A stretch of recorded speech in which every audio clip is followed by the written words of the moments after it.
बच्चों, सर्वप्रथम अध्ययन तथा अध्यापन के दरमियान में आप लोगों को अनुशासित होना चाहिए। शिक्षा में पहले अनुशासन, उसके बाद शिक्षा जो होती है तो अति उत्तम होता है।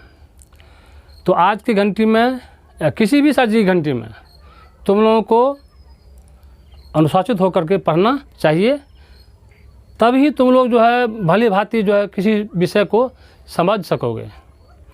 तो आज के घंटी में तुम लोगों को सर्वप्रथम जो है संस्कृत व्याकरण की पढ़ाई होने जा रही है, और इसमें तुम लोगों को मैं चाहता हूँ कि आंशिक रूप से जो है संस्कृत और व्याकरण की परिभाषा तुम लोगों को समझा दूँ। तुम लोगों को सिलेबस के मुताबिक जो है पढ़ना है। तो संस्कृत की परिभाषा है, जिस शास्त्र के अध्ययन करने से या जिस भाषा का अध्ययन करने से संस्कार प्राप्त होती है उसे संस्कृत भाषा कहते हैं।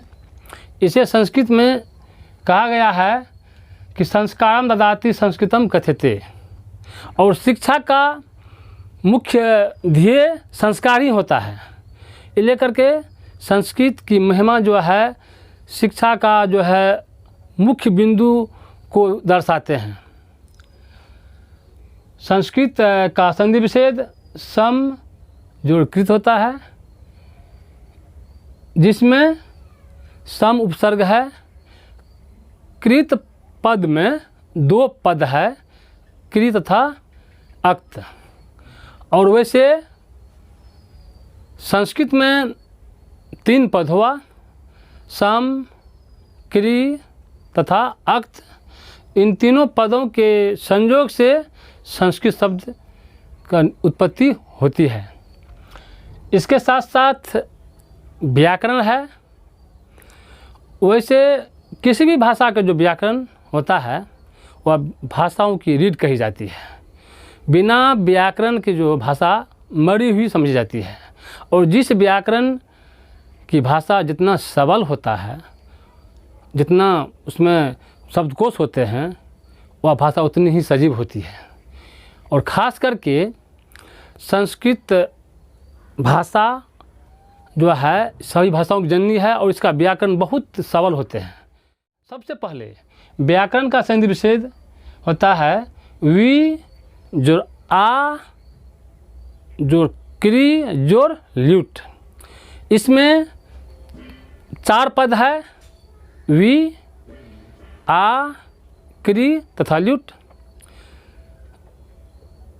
वी आ उपसर्ग है, क्री धातु है तथा ल्यूट प्रत्यय है। इन चारों पदों से व्याकरण शब्द का निर्माण होता है। व्याकरण की परिभाषा है कि जिस शास्त्र का अध्ययन करने से हम किसी भाषा को परिमार्जित परिशोधित रूप से पढ़ लिख तथा बोल सकते हैं, उसे व्याकरण कहते हैं।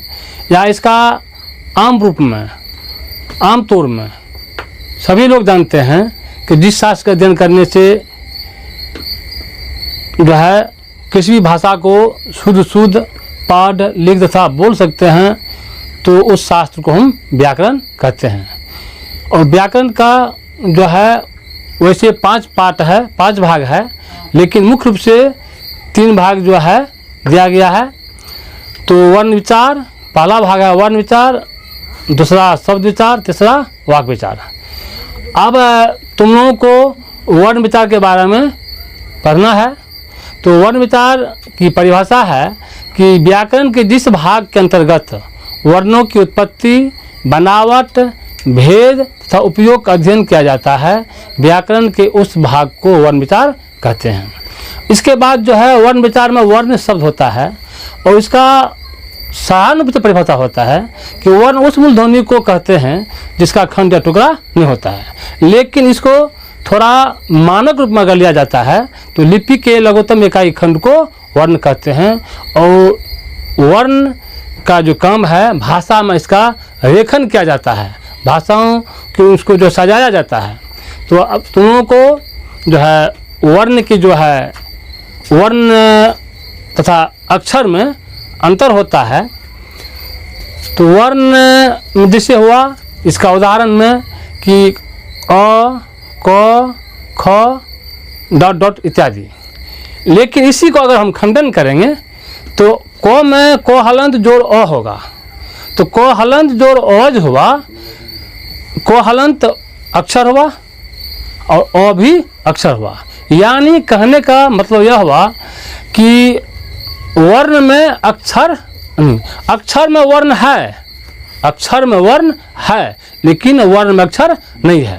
माने दो या दो से अधिक वर्णों के मेल से अक्षर बनता है। तो अगर उदाहरण के रूप में लिया जाए, जैसे कमल शब्द, तो कमल शब्द में 3 जो है अक्षर है, क, म तथा ल। और इसको अगर खंडन किया जाता है तो क हलंत जोड़ अ, म हलंत जोड़ अ तथा लो हलंत जोड़ अ, यानी इनमें 6 जो है वर्ण है और 3 अक्षर है। लेकिन सब आम रूप में सभी लोग जानते हैं कि वर्ण कोई अक्षर कहा जाता है, अक्षर कोई वर्ण कहा जाता है, लेकिन ऐसी बात नहीं है। अगर इसको बारीक रूप से अगर अध्ययन किया जाता है तो वर्ण और अक्षर में अंतर होता है। आज जो है तुम लोग को जो वर्ण का जो है आंशिक रूप से जो है झलक दिए। कल के घंटे में तुम लोगों को इसको जो है विस्तार रूप से तुम लोगों को हम समझाएंगे, और इनके लिए तुम लोग जो है ना अपनी जो है सारी सामग्री लेकर के तैयार रहोगे।